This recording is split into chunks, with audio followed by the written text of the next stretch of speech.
pasar beli ikan asin. Pulangnya mampir di toko sepeda. Jumpa lagi bersama Mimin di hari Selasa yang bahagia. Teman-teman semua, sebelumnya terima kasih atas semua support dan doanya buat channel spesial horor ini. Semoga ke depan bisa semakin menghibur dan lebih baik. Kali ini Mimin akan membawakan sebuah cerita horor berjudul 25 hari tersesat di hutan Kalimantan dari akun Twitter Om Ras @ras140217. Tapi sebelum teman-teman menyimak cerita ini, Mimin kasih tebak-tebakan buat kalian. Yang berhasil menebak berarti kalian tidak gagal menebak. Hantu apa yang pintar marketing? Jawabannya tentu saja arwah pemasaran. Bagaimana? Benar kan? Setuju tidak setuju kalian harus setuju. Kalau begitu selamat menyimak. Semoga kalian tetap berani.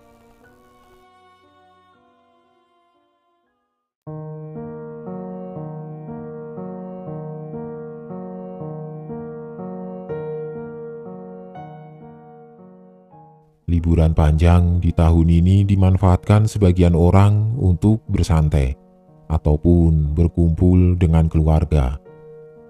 Tapi tidak dengan Aldi, Denny, Irham, dan Hardi.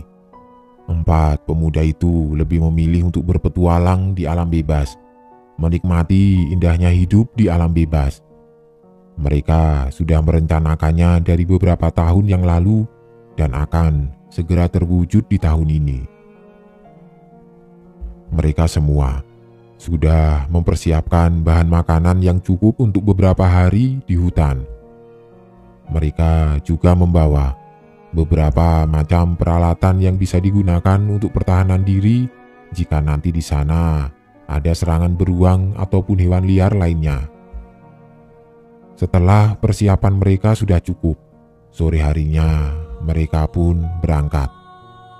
Karena keempatnya tinggal di barak atau kos-kosan, jadi mereka bisa pergi dengan bebas kapanpun mereka mau, tanpa harus mengatakan kemana mereka akan pergi, dan hanya mengatakan mereka akan kembali sebelum liburan berakhir. Perjalanan pun dimulai. Mereka semua tampak gembira. Jalanan setapak menuju hutan terlihat sangat menantang di mata mereka. Mereka berempat sudah cukup lama menjalin persahabatan, dan sampai sekarang mereka tidak pernah bertengkar sekalipun. Mungkin karena hobi dan kebiasaan yang mereka miliki semuanya sama. Nyanyian-nyanyian mulai terdengar dari mulut mereka, sambil sesekali terdengar candaan dan tawa di antara keempatnya. Hingga beberapa saat kemudian, jalanan yang mereka lewati mulai terasa licin dan menanjak. Lalu mereka mulai berfokus dengan apa yang mereka pijak. Suara-suara patiling mulai terdengar menandakan sebentar lagi sang mentari akan segera pergi tidur. Sesampainya di tempat yang lumayan cukup bagus di dekat sungai kecil, mereka pun mulai membersihkan sekitaran tempat agar bisa membuat tempat tidur gantung yang akan mereka gunakan untuk beristirahat. Setelah selesai, mereka mulai membagi tugas. Aldi dapat tugas mencari air, sedangkan Irham dan Hardi mencari kayu bakar. Sementara Denny menunggu untuk mengerjakan tugasnya, yaitu memasak. Karena air dan kayu bakar belum ada, ia pun memilih untuk duduk-duduk bersandar di bawah pohon sambil mendengarkan musik dari MP3-nya. Hari sudah mulai gelap ketika teman-temannya datang. Setelah menyalakan api, Denny pun mulai memasak nasi. Sementara teman-temannya membuat perangkap agar jika ada binatang-binatang liar yang mendekat akan ketahuan. Singkat cerita, 2 hari telah berlalu, dan mereka kini sudah sampai di sebuah tempat yang cukup gelap di tengah-tengah hutan. Awalnya tidak ada yang aneh, sampai ketika mereka berempat mulai bercerita tentang mitos di hutan tersebut yang jarang orang ketahui. Bahkan penduduk lokal pun tidak ada yang tahu. Seiring berjalannya cerita dari mulut mereka, hawa dingin mulai mengusik ke sela-sela tulang, dan suasana mencekam mulai bisa dirasakan. Mereka saling tatap, namun lagi-lagi hal itu tidak ditanggapi serius oleh keempatnya. Mereka lalu tertawa dan mulai bercanda, lalu tidur. Malam itu gerimis mulai turun, langit sangat gelap kala itu. Sementara mereka lupa membawa terpal untuk atapnya. Mereka mulai takut jika nanti akan kehujanan. Dan tepat di tengah malam, hujan yang ditakutkan mereka benar-benar turun dengan sangat deras, ditambah angin yang sangat kencang menggoyangkan pepohonan yang tinggi. Tempat tidur gantung mereka basah. Tas mereka yang berisi pakaian dan bahan makanan juga ikut basah. Hardi yang memiliki ketidaktahanan akan suhu dingin seketika kedinginan dan menggigil, membuat teman-temannya menjadi panik dan khawatir. Mereka bertiga mencoba menghangatkan tubuh Hardi dengan cara saling berpelukan. Namun itu tidak berhasil karena mereka tetap terkena air hujan. Lama-lama tubuh Hardi semakin melemah, hingga akhirnya ia tidak sadarkan diri. Bertambahlah rasa panik dan khawatirnya mereka bertiga, apalagi di tengah malam seperti itu. Mereka juga tidak menyangka akan turun hujan. Padahal musim saat itu sudah memasuki musim kemarau. Penyesalan seketika menyergap perasaan mereka. Hujan masih turun ketika pagi telah tiba dan Hardi masih tidak sadarkan diri. Aldi dan Irham terus-menerus menggosok-gosokkan tangannya turun naik ke tubuh agar tubuh Hardi menghangat. Sementara Denny mencari kayu daun keladi hutan untuk dibuat tempat berteduh. Dan setelah mendapatkan kayu juga daun keladi hutan, ia langsung membuat lampau kecil yang muat untuk mereka berempat istirahat. Setelah penyangga untuk atap dipasang dan daun-daun keladi tadi disusun, ternyata ia kekurangan daun, dan yang beratap hanyalah sebagiannya saja. Lalu ia langsung bergegas untuk mencari daun keladi lagi. Singkatnya, setelah lampau darurat itu dibuat, matahari mulai memancarkan sinarnya yang hangat. Meski sudah siuman, wajah Hardi masih pucat. Karena Hardi yang masih lemas, mereka pun memutuskan untuk menginap 1 malam lagi. Dan hari itu mereka hanya memakan mie instan bawaan mereka. Itu pun cuma dimakan mentah. Karena kayu masih basah jadi api tidak bisa menyala. Siang berganti malam. Tubuh Hardi semakin melemah. Ketiga temannya bergantian tidak tidur untuk menjaga Hardi, namun tiba-tiba saja tubuh Hardi mengejang. Semuanya kembali menjadi panik, mereka tidak tahu harus berbuat apa. "Kita harus pulang malam ini juga," ujar Aldi. "Tapi Hardi bagaimana?" tanya Denny. "Bagaimana kalau kita tandu saja?" usul Irham. Mereka bertiga pun setuju dan segera membuat tandu untuk Hardi.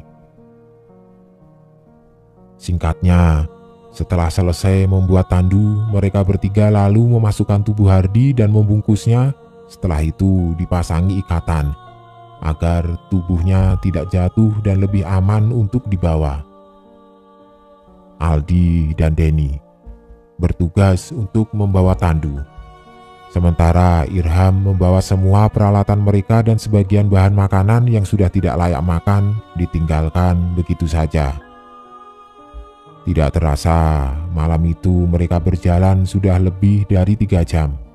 Namun, tidak kunjung menemukan jalan. Malahan mereka masuk ke semak-semak berduri dan banyak rotan berduri yang menggantung dan menghalangi jalan mereka. Akhirnya mereka pun berbalik arah. Apalagi pada saat itu Guntur dan Petir mulai asik dengan peran mereka masing-masing. Karena tidak ingin Hardi kembali kehujanan, akhirnya mereka bertiga memutuskan untuk membuat tenda darurat dari kayu dan dedaunan. Mereka bertiga bekerja sama. Aldi dan Irham berangkat mencari kayu dan dedaunan yang bisa digunakan membuat tenda, sementara Denny menjaga Hardi dan membersihkan rumput liar di sekitar tempat mereka yang akan dibangun tenda. Saat sedang menebang pohon kecil, Denny menemukan sesuatu mirip rambut yang panjang tersangkut di pohon tersebut. Bulu kuduknya seketika merinding. Lalu ia segera mendekati Hardi. Ia memeluk Hardi untuk menyembunyikan wajahnya. Saat itu ia benar-benar takut. Entah berapa lama ia dan Hardi menunggu.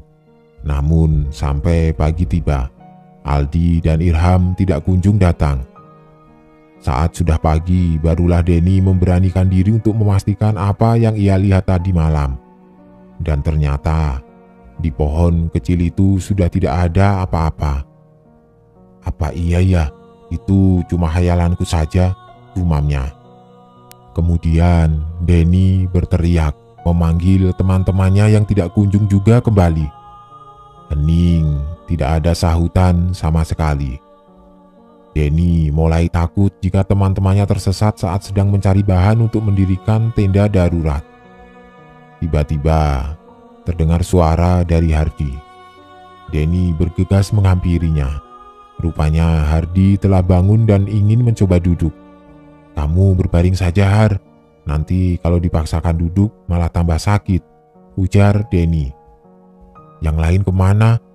Kenapa belum kembali?" tanya Hardi. "Aku juga tidak tahu, Har. Aku malah takut mereka berdua tersesat," jawab Denny. Mendengar jawaban Denny, Hardi menjadi panik. Itu terlihat dari raut wajahnya. "Kamu tenang saja, nanti mereka pasti akan kembali," ucap Denny menenangkan. Di lain tempat, Aldi dan Irham rupanya baru saja diserang oleh macan dahan berukuran sedang. Mereka berdua terluka lumayan parah, dan seekor macan dahan telah mati tidak jauh dari keduanya. Akhirnya, mereka berdua pun menyusuri jalan yang telah dilewati tadi malam. Rupa-rupanya tidak jauh dari sana ada lampu yang dibuat oleh Denny sebelumnya. Dan barulah mereka menyadari kalau selama 3 jam mereka berjalan sambil membawa Hardi tadi malam itu, rupanya hanya keliling-keliling tempat itu saja. Menyadari ada sesuatu yang tidak beres, mereka langsung berjalan ke tempat Hardi dan Denny. Singkatnya, dari kejauhan terlihat Denny yang sedang duduk di sebelah Hardi. Kedua pemuda tersebut langsung mempercepat langkahnya. "Astaga, kenapa kalian luka-luka seperti ini?" tanya Denny. "Panjang ceritanya, Den. Rupanya tadi malam kita tersesat di jalan. Di sana itu ada lampau yang kau buat kemarin, Den," ujar Aldi. "Parahnya lagi, macan dahan mulai berdatangan.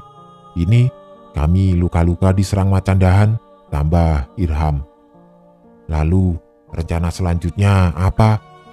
tanya Denny yang ketakutan, karena ia sadar dirinya tidak akan mungkin bisa hidup jika diserang oleh hewan-hewan liar di hutan itu. "Kita butuh makanan untuk tetap bertahan hidup," ujar Aldi. Denny meraih tasnya, dan di sana tinggal beberapa bungkus mie instan dan juga sekaleng sarden. Tidak ada yang lain lagi. Karena memang hanya itu yang tidak rusak saat di malam mereka kehujanan parah itu. Mie tinggal sedikit, bahkan beras pun kita sudah tidak punya. Sementara Hardi juga butuh makanan supaya dia bisa sembuh. Kalian saja yang makan, aku bisa menahannya. Karena kan kalian berdua yang mengangkat Hardi dan butuh tenaga dan makanan yang banyak, ujar Denny. Tapi teman-temannya tidak mau jika hanya Denny yang menahan lapar.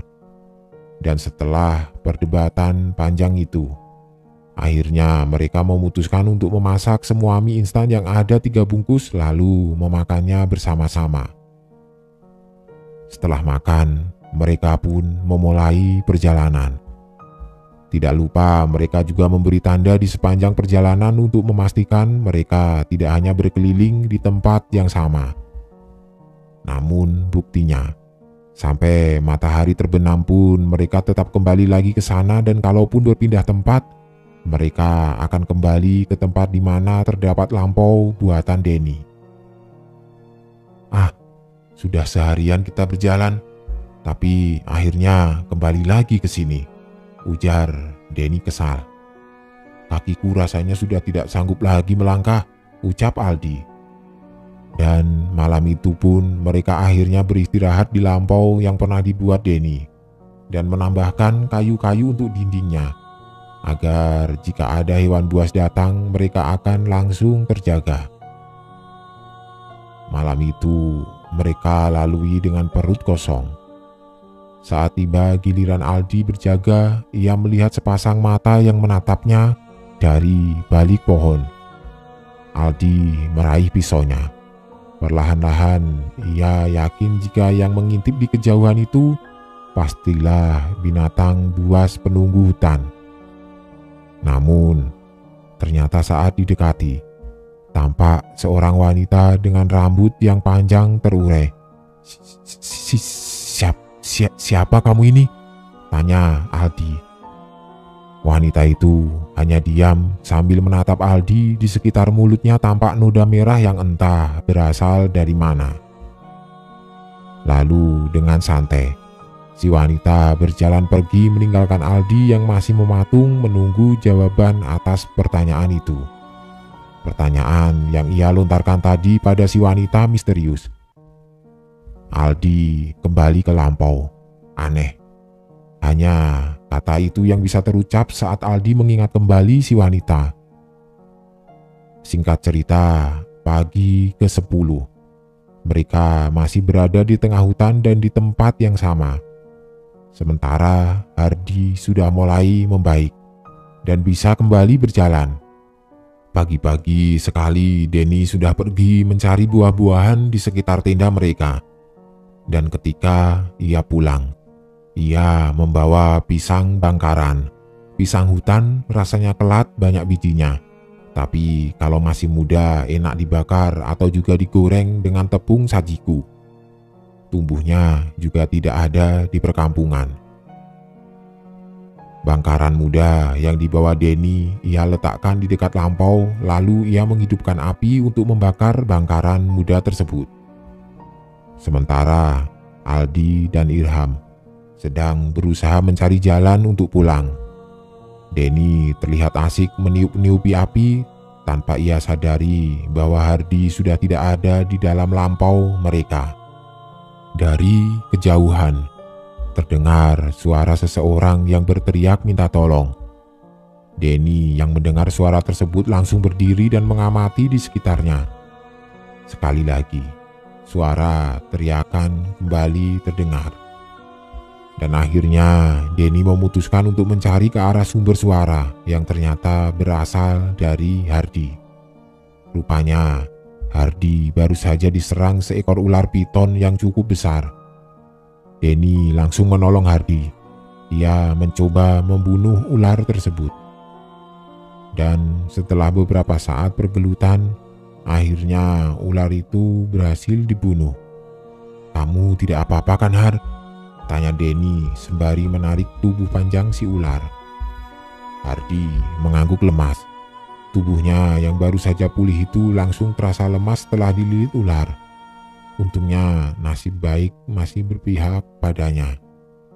Malam itu, setelah melewati selisih pendapat, Akhirnya mereka semua mau mengikuti saran Denny yang mengatakan bahwa mau tidak mau mereka harus memakan daging ular yang dibunuh Denny tadi, agar mereka tidak kelaparan, seperti malam-malam sebelumnya.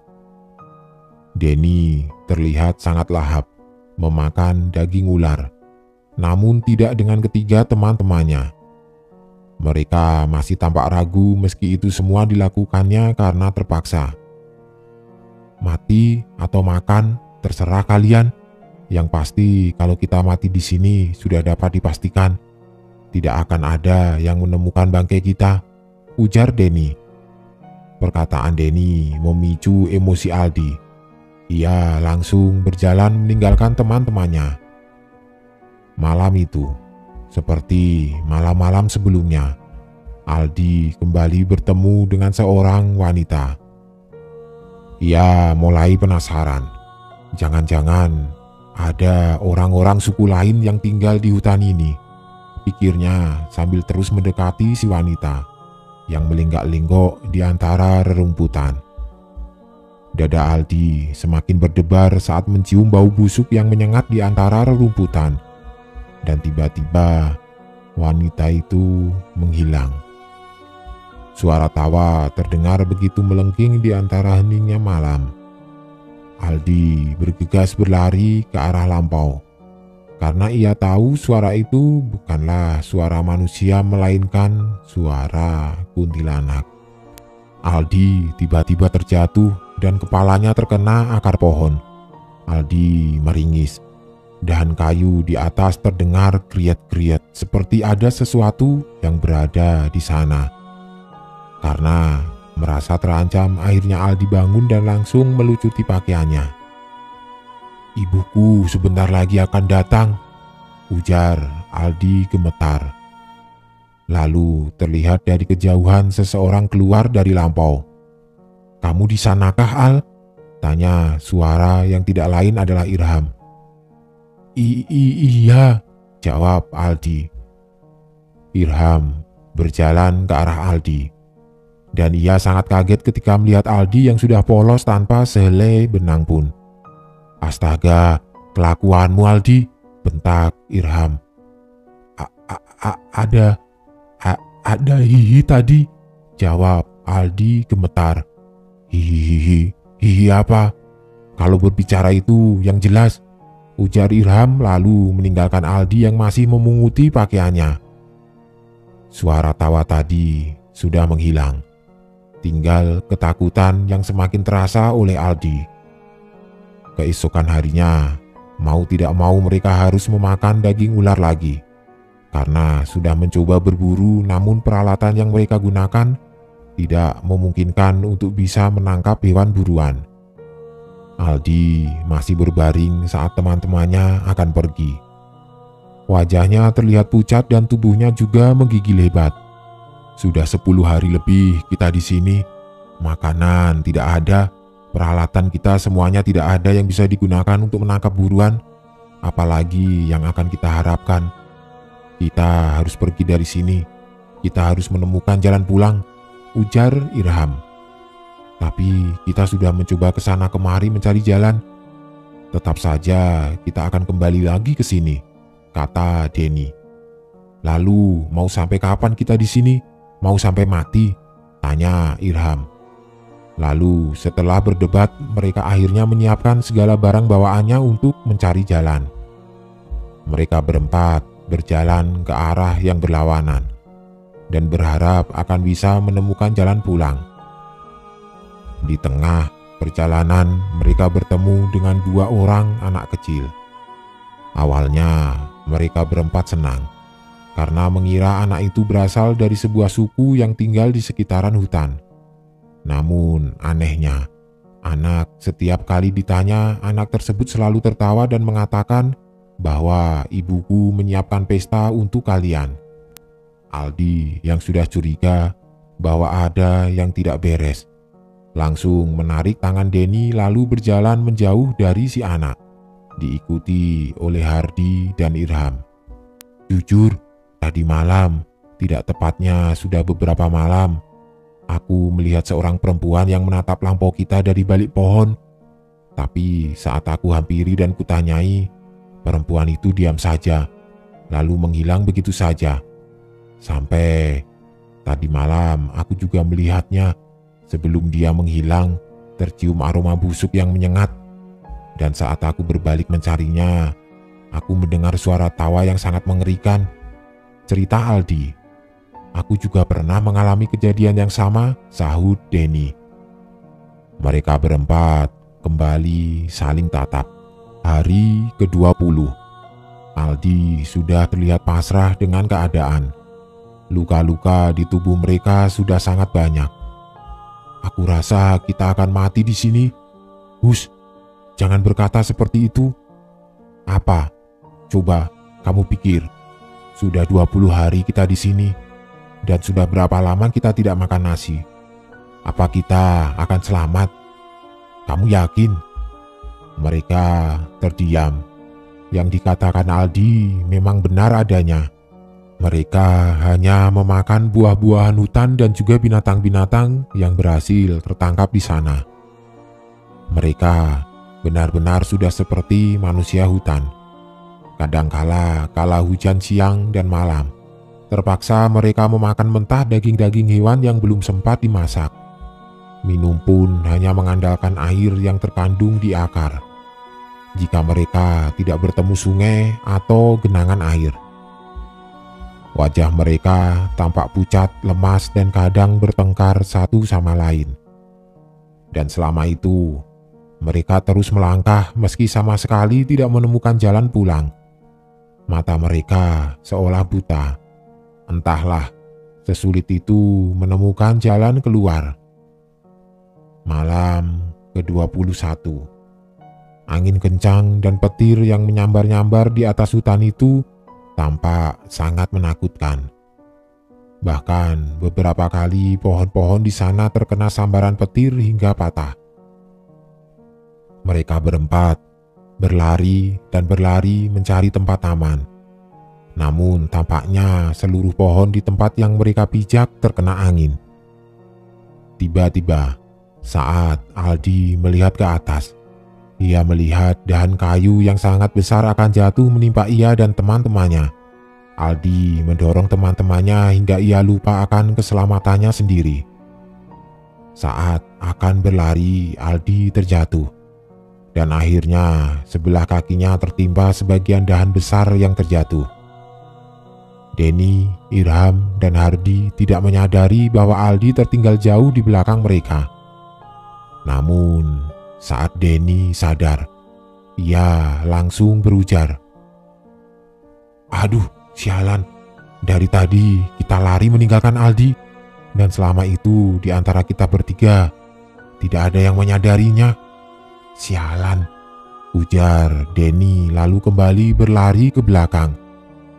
Singkatnya, Denny sampai di tempat tadi dan melihat Aldi sudah tidak sadarkan diri dengan kaki yang tertindih dahan kayu besar. Astaga, Aldi! Denny berusaha sendirian mengangkat kayu yang menindih kaki Aldi.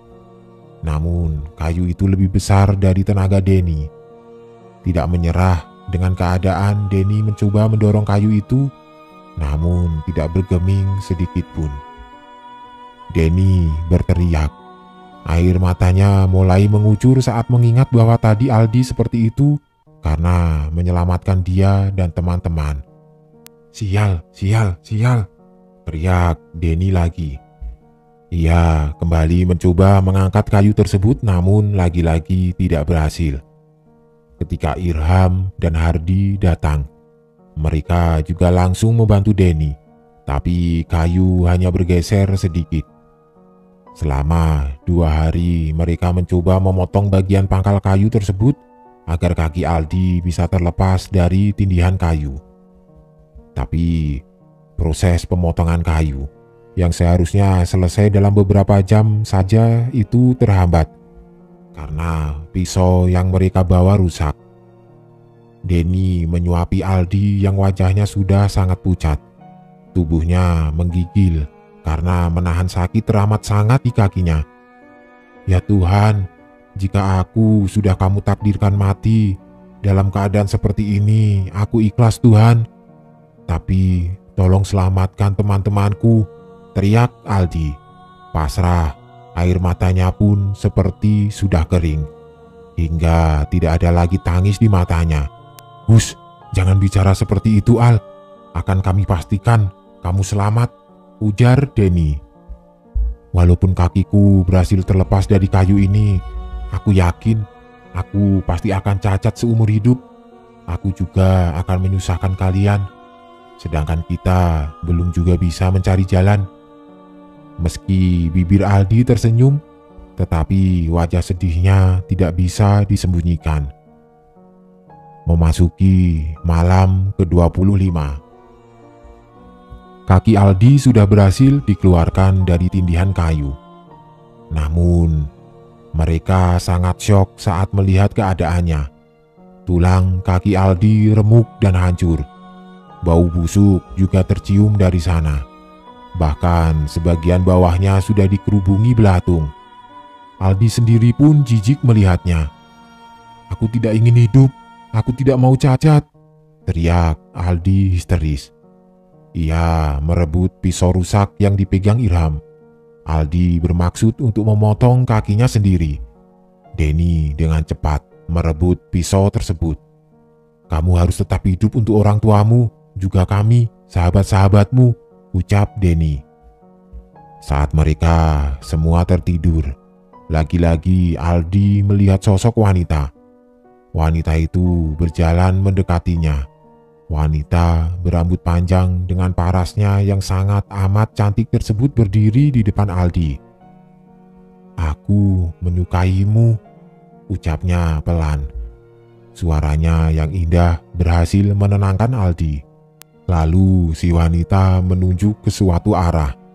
Dan saat Aldi fokus pada arah yang ditunjuk si wanita, ia tidak sadar kalau si wanita itu sudah menghilang.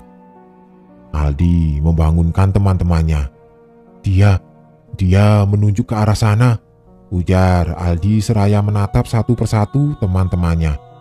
"Siapa? Dia siapa?" "Wanita itu," gantian teman-temannya yang saling tatap. Dan menjelang pagi, Denny dan Irham pergi memburu binatang-binatang. Mereka berdua tidak sengaja menemukan seekor bayi rusa yang sepertinya baru saja dilahirkan oleh si induk. Namun, karena kedatangan Denny juga Irham, induk rusa itu meninggalkan anaknya begitu saja. Karena pagi sudah menjelang, akhirnya mau tidak mau Denny dan Irham mengambil anak rusa tersebut untuk dijadikan mereka sarapan. Saat akan memotong anak rusa itu, Denny benar-benar tidak tega. "Tidak, aku tidak tega membunuh bayi rusa ini," ujar Denny. "Tolong, jangan apa-apakan rusa ini, aku mohon. Aku akan pergi mencari makanan lain," lanjut Denny seraya menaruh bayi rusa tersebut di dekat Aldi. Denny sudah berkeliling, namun hanya mendapatkan buah-buahan. Akhirnya ia memutuskan untuk kembali. Di sana tampak Aldi memberikan bajunya untuk si anak rusa. Setelah sarapan dengan buah-buahan yang dibawa Denny, mereka membuat tandu untuk mengangkat tubuh Aldi. Setelah tandu jadi, mereka memindahkan tubuh Aldi juga si bayi rusa ke tandu. Mereka mengikuti arah yang ditunjuk oleh Aldi, dan setelah berjalan berjam-jam lamanya mereka akhirnya sampai ke tempat awal datang. Karena hari sudah hampir malam, mereka memutuskan untuk beristirahat di sana. Wajah keempat sahabat itu tampak sangat bahagia. Mereka tidak henti-hentinya mengucap syukur pada Tuhan. Singkat cerita, pagi telah tiba. Mereka berempat langsung melanjutkan perjalanan.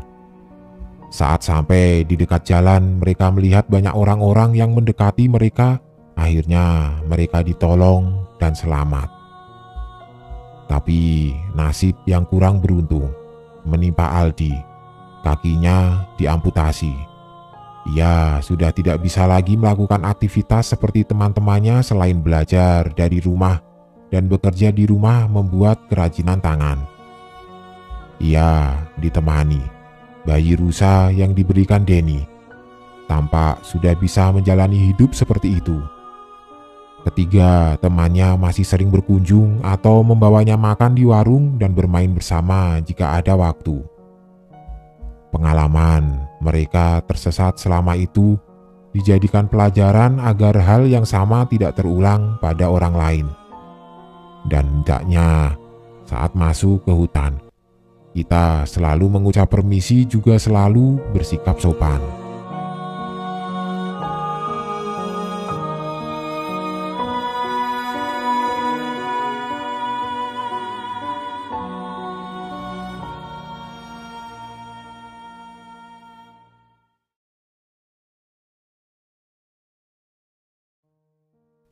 Teman-teman penikmat horor yang setiap harinya selalu menunggu cerita-cerita horor, khususnya di channel horor spesial horor. Kali ini, Mimin akan membawakan sebuah thread horor dari akun Twitter emak @desiprayogo1 berjudul GPS, tentang perjalanan horor naik mobil yang berakhir seram gara-gara Google Map. Kalian sudah tidak sabar mendengarnya?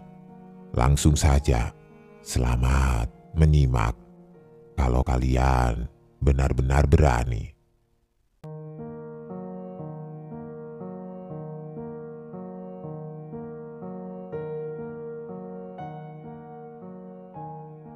Sekitar akhir bulan November tahun kemarin, tepatnya di tahun 2020. Aku, suami, anak-anakku, adikku, dan mamaku memutuskan untuk sowan atau berkunjung ke rumah salah satu saudara nenek dari almarhum bapakku yang ada di Pare, Kediri, Jawa Timur. Kita berenam pergi dari Surabaya pagi hari sekitar pukul 6 dengan menggunakan mobil.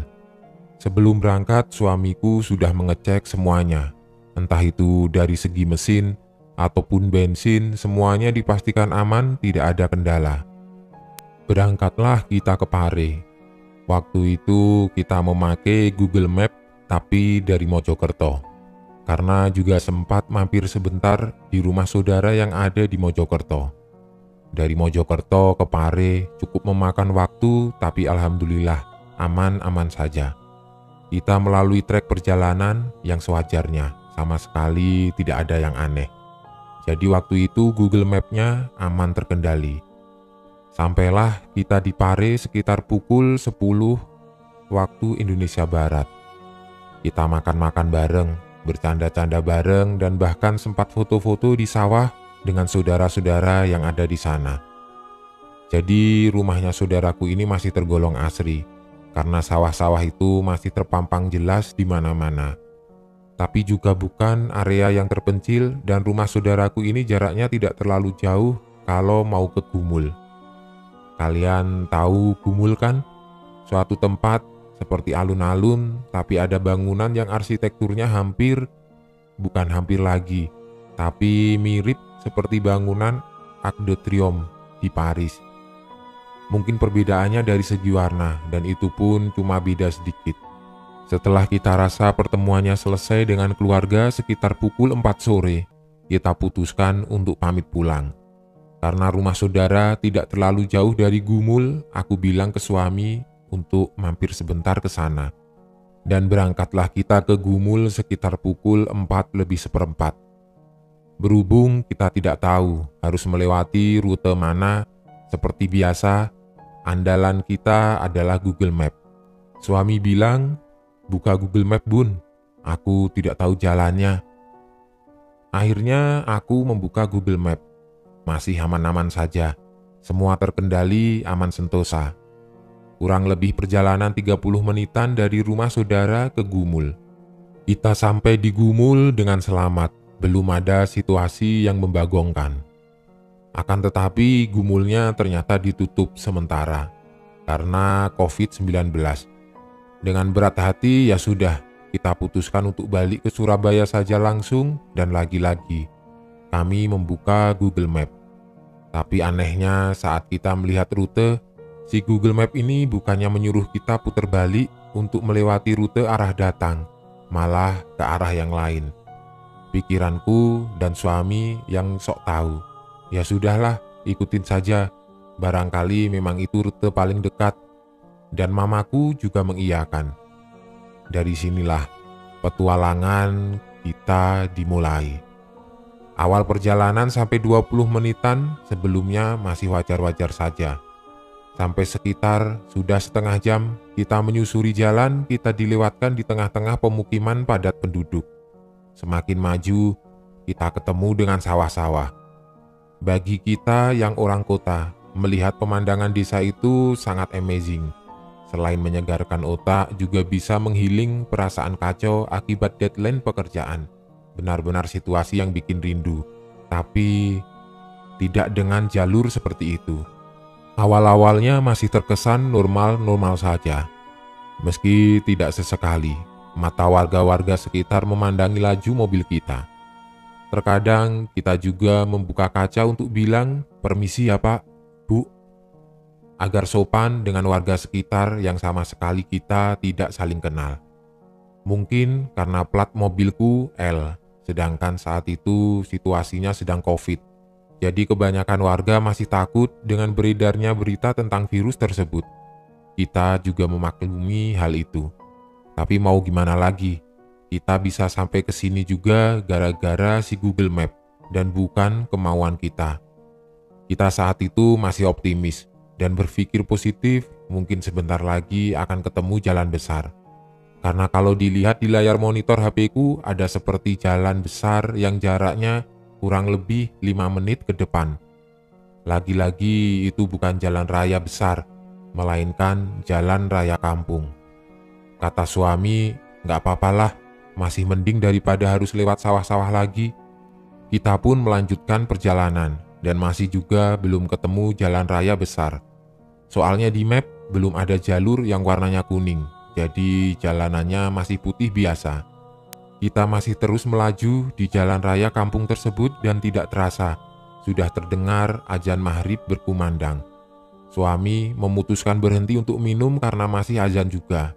Tidak baik kalau melanjutkan perjalanan, apalagi kita melewati rute yang aneh. Siapa tahu setelah azan kita diberi kemudahan sama Allah, makanya kita berhenti untuk istirahat sejenak. Sedangkan anak-anakku sudah pada rewel. Mungkin mereka capek, sedangkan adikku mabuk. Bertambah sudah nikmat perjalanan kita saat itu. Mana di tempat kita berhenti itu sama sekali tidak ada warung ataupun orang jualan makanan. Jadi hanya rumah-rumah warga sekitar. Dan itu pun jaraknya berjauhan lalu dipisahkan oleh tegalan. Semakin lama langit senja berganti menjadi biru tua kemerahan. Tandanya sebentar lagi akan gelap. Aku bilang pada suami, "Yah, bismillah, lanjut jalan saja ya." Suamiku hanya mengangguk, dan kita pun melanjutkan perjalanan. Penderitaan sesungguhnya akan dimulai. Kita terus jalan ke depan sambil melihat Google Map, tapi ternyata kita malah melewati area persawahan yang benar-benar sempit. Lebih parah dari sawah-sawah yang sebelumnya. Karena jalanan sebelumnya masih lebar, muat untuk 2 mobil dengan jalur berbeda. Tapi yang ini benar-benar sempit bukan main. Untuk jalan 1 mobil saja harus benar-benar butuh fokus. Kalau tidak fokus, mungkin bisa langsung oleng. Sedangkan kanan kiri tidak kelihatan jelas itu apa. Benar-benar kanan kiri cuma sawah, tidak ada rumah warga sama sekali. Sumpah, tidak habis pikir dengan Google Map. Bagaimana bisa jalanan seperti ini dijadikan jalan alternatif untuk mobil? Kalau motor sih tidak apa-apa. Lah ini kita sudah memilih untuk jalur mobil. Bahkan sampai jengkelnya aku akhirnya set jalan menuju tol. Ternyata kalau mau ke tol harus putar balik lagi. Suamiku sudah mulai jengkel dan bilang, "Sudahlah Bun, kita lewat jalur yang tadi saja. Tidak mungkin kita putar balik dengan medan yang seperti ini. Yang ada kita malah nyungsur ke sawah." Ya sudah, aku ikuti kata suami, kembali ke jalur awal, dan kalian tahu apa?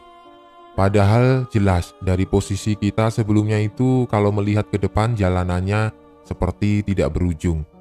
Jadi dari sawah-sawah itu rasanya masih jauh sekali kalau keluar ke jalan utama.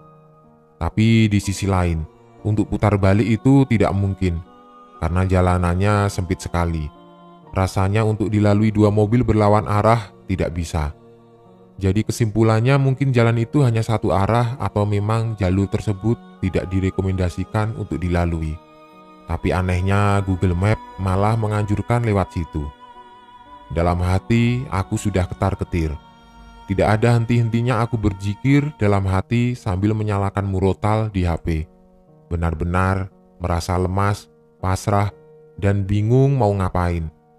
Selepas melewati area persawahan yang sempit itu, kalian tahu kita melewati apa? Aku tidak bilang itu hutan, karena bentukannya justru mirip tegalan, tapi ditumbuhi pohon-pohon yang tinggi dan rimbun sekali. Dari sawah sempit sampai tegalan atau hutan ini sama sekali tidak ada PJU. Jadi untuk cahaya itu benar-benar mengandalkan lampu mobil. Kalian tahu nama jalan ini di Google Map apa? Angnaun Road. Benar-benar tulisan itu yang kita lihat dari aplikasi Google Map. Sudah benar-benar lemas kita. Mana anakku yang paling kecil ini bisa dibilang cukup peka. Mungkin karena umurnya masih 5 tahun jadi dia bisa melihat apa yang tidak kita lihat. Tapi entahlah, aku sama sekali tidak paham. Karena sejak kita masuk area itu, anakku ini selalu melihat ke atas mobil. Jadi mobilku ini atasnya kaca yang bisa dibuka dan bisa melihat pemandangan langit. Sedangkan untuk samping-sampingnya memang sengaja ditutup gorden oleh mamaku.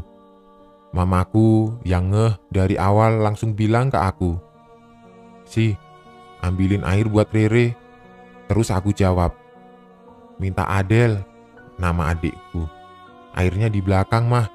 Setelah dikasih airnya sama adikku, mamaku langsung mengusapi wajah anakku dan bilang, "Rere lihat HP saja ya, ini HP-nya Rere." Sambil geleng-geleng melihatku. Aku tahu, mamaku pasti jengkel dengan aku kalau melihat anakku sudah seperti itu. Karena mamaku tahu anakku pasti sedang melihat sesuatu yang aneh-aneh. Takutnya nanti dia demam atau gimana. Soalnya anakku memang begitu. Tapi ya mau gimana lagi. Kita juga tidak mau sampai nyasar-nyasar seperti ini. Jadi aku terangin dulu posisi duduk kita.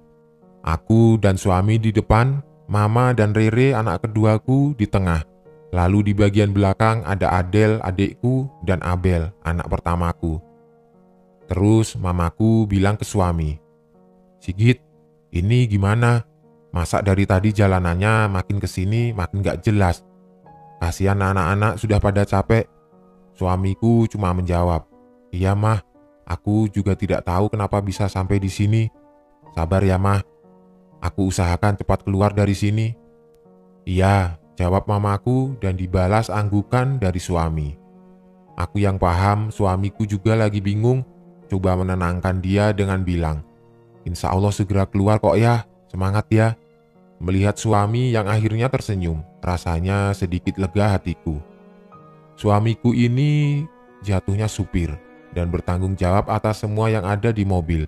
Kalau sopirnya uring-uringan atau bingung sendiri, malah tambah tidak karu-karuan. Apalagi kita sedang berada di lingkungan seperti ini dan ditambah situasi yang sudah mulai gelap. Jalanan juga sudah mulai tidak terlihat jelas. Cahaya bulan juga cuma samar-samar menerangi jalanan saat itu. Benar-benar situasi yang simalakama buat kita. Aku lihat ke belakang. Ternyata Adel, Abel, dan Rere sudah mulai tidur. Mama sedang menonton YouTube. Lalu tiba-tiba kita kehilangan sinyal. Layar monitor di mobil tiba-tiba gresek-gresek lalu mati-mati sendiri. Mama yang lihat YouTube tiba-tiba bertanya, "Si, mobilnya kenapa? Nggak apa-apa?" "Ya," aku jawab, "nggak apa-apa. Karena memang nggak apa-apa, toh masih dalam kondisi jalan."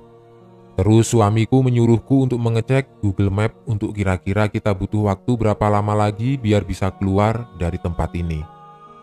Pas aku lihat HP-ku, tumben-tumbenan sinyal HP-ku Bayangkan bagaimana jengkelnya 3 HP semuanya HP suami dan mama juga sama-sama Aku lihat HP anak-anakku sama, terus aku bangunin Adel, HP-nya juga sama.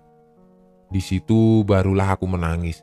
Benar-benar yang menangis super kencang. Karena aku merasa ini sudah benar-benar di luar nalar.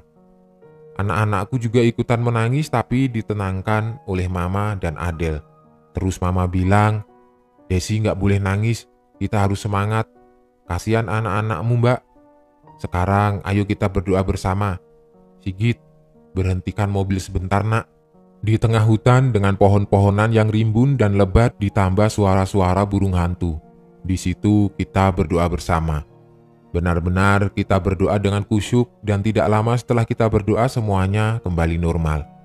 Sinyal muncul meski hanya strip 3. Layar monitor mobil juga connect kembali. Dan anak-anakku juga melanjutkan tidurnya lagi. Apa perjalanan mistisnya sudah selesai? Belum. Jam sudah menunjukkan pukul 6:30, tapi kita masih berada di situasi yang tidak tahu ngomongnya bagaimana, karena bingung juga. Dengan beribu harapan dan doa di dalam hati berharap kita akan segera keluar dari tempat ini. Padahal Google Map sudah bilang berkali-kali, 30 menit lagi akan melewati jalan utama. Tapi saat pas di titik ternyata di luar ekspektasi.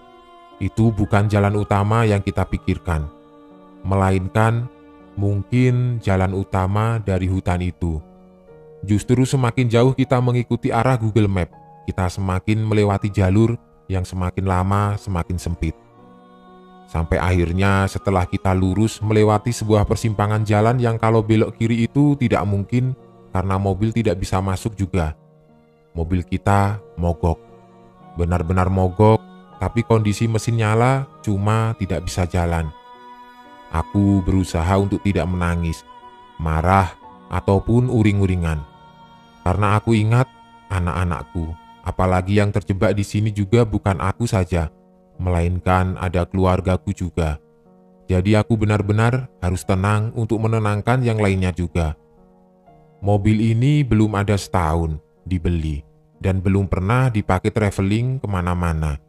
Masa bisa mogok? Tanyaku ke suami. Terus suamiku menjawab, "Tidak tahu juga bun, bisa jadi karena mesinnya panas, karena dari jam 4 tidak berhenti, dan terus dipakai jalan. Coba aku cek keluar." Melihat situasi sekitar, aku ragu, terus pegang tangan suami, seperti memberi isyarat untuk jangan keluar. Tapi suamiku justru bilang, "Nggak apa-apa bun, kan ada Allah." Dari situ aku punya keberanian dan memutuskan untuk menemani suami mengecek mobil keluar. Yang lain masih di dalam mobil. Saat keluar dan suami membuka bagian depan mobil, semua dalam kondisi aman-aman saja. Dan mobil kita juga tidak keluar asap. Bensin aku cek juga baru habis 1/4. Terus kendala teknisnya itu apa?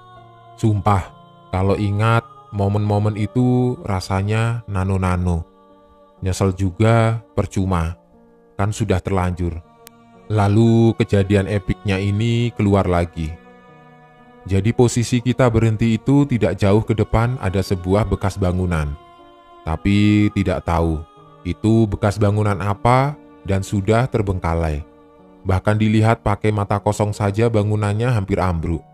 Semak belukar di mana-mana.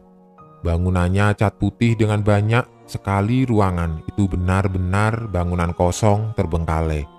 Jadi tidak mungkin ada orang yang stay di tempat seperti itu. Suamiku awalnya menyuruhku jangan melihat tempat itu terus. Takutnya nanti akunya yang malah jadi parno tidak jelas. Namanya aku ya bebel. Aku melihat jelas ada sosok perempuan berdiri di tengah-tengah pintu di salah satu ruangan di bangunan itu. Kan bangunannya ada di pinggir jalan pas. Jadi tanpa kita susah payah masuk ke dalam dari luar saja sudah kelihatan jelas. Kita juga kalau lanjut pasti melewati bangunan itu. Waktu itu aku tidak jelas melihatnya, dia ngawang atau tidak. Pokoknya dia diam di situ sambil kepalanya geleng-geleng kanan kiri. Rambutnya yang panjang itu sampai ikut bergerak. Bersamaan dengan aku melihat sosok itu, tiba-tiba ada suara lolongan anjing. Itu persis seperti di tengah-tengah hutan. Tahu-tahu ada suara lolongan anjing. Bayangkan bagaimana rasanya bila di posisi seperti itu. Mamaku mungkin yang sudah paham dengan situasi ini langsung keluar dari mobil dan menyuruhku dan suami untuk masuk saja ke mobil sambil berusaha menghubungi siapa yang bisa menolong kita. Pas ada lolongan anjing itu, suami juga mendengar. Dia malah tanya kepadaku, "Masa di tengah hutan ada anjing?" Dan pas dia balik badan, suamiku juga melihat sosok yang aku lihat. Suami pelan-pelan menutup kap mobil terus menggandeng tanganku. Barulah pas mama teriak suruh masuk itu, seakan kita berdua tiba-tiba tersadar dan langsung masuk di dalam mobil. Kita semua cuma bisa pasrah dan terus berdoa di dalam hati, agar apa yang kita alami saat itu segera berlalu. Aku dan suami sampai tidak berani melihat ke depan dan cuma menunduk ke bawah. Kita juga tidak lupa mengunci semua pintu dari dalam biar tidak ada hal-hal aneh karena ada anak kecil juga.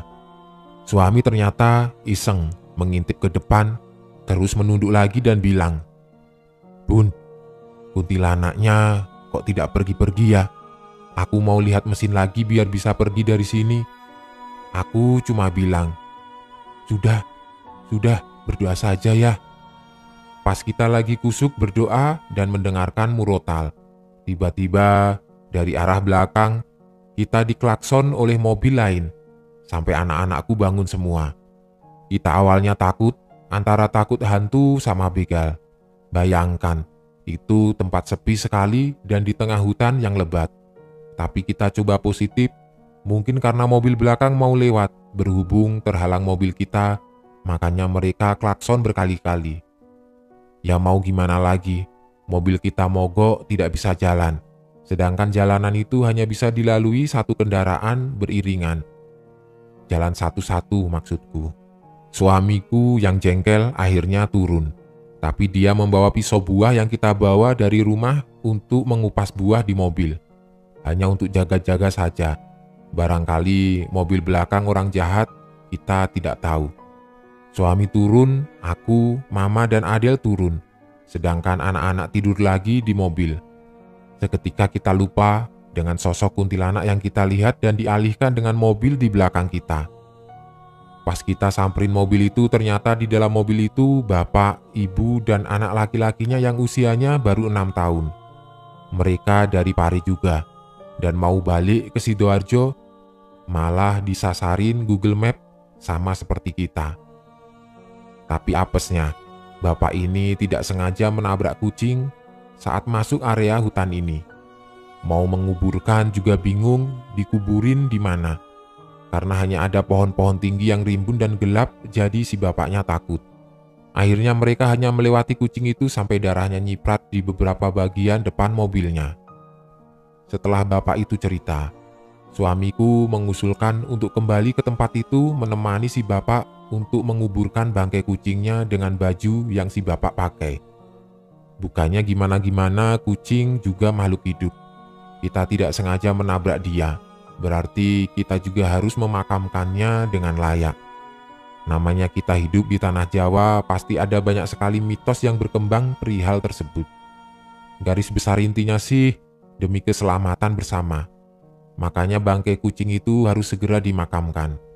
Karena aku khawatir dengan suamiku, akhirnya aku dan Adel ikut mereka berdua mencari bangkai kucing itu. Sedangkan si ibu dan anaknya masuk ke dalam mobilku ditemani oleh mama. Kita berempat turun lagi buat cari bangkai itu. Tidak lama kemudian ketemu. Dan kalian tahu apa yang kami lihat? Yang ditabrak bapak itu adalah kucing hitam. Aku benar-benar syok, bukan main. Tubuh kucing ini benar-benar hitam semua dan kondisi perutnya sudah terurai tidak beraturan. Aku justru lebih kesedih melihat keadaan kucing itu bukan seram. Kucing hitam memang seram, tapi buat pecinta kucing seperti aku, itu suatu momen yang menyedihkan. Suamiku bilang, ini sepertinya bukan kucing liar, karena bulunya lembut dan sepertinya terawat. Tapi siapa juga yang ngebiarin kucingnya main-main sampai ke hutan begini ya? Kan logikanya di sini tidak ada rumah warga sama sekali. Mungkin kebetulan kucingnya keluar mas, terus nyasar dan hilang saat masuk ke sini. Jawab si bapak. Oh iya, nama bapak ini Pak Yudis. Istrinya bernama Bulia dan anaknya bernama Rio. Aku sama Bulia sampai detik ini masih chat-chatan di WA. Jadi sebelum aku bercerita ini aku sudah minta izin dari mereka dan alhamdulillahnya mereka mengizinkan aku bercerita tentang cerita ini. Hitung-hitung untuk menambah pengetahuan buat kalian juga. Siapa tahu kalian mengalami kejadian yang sama saat di jalan.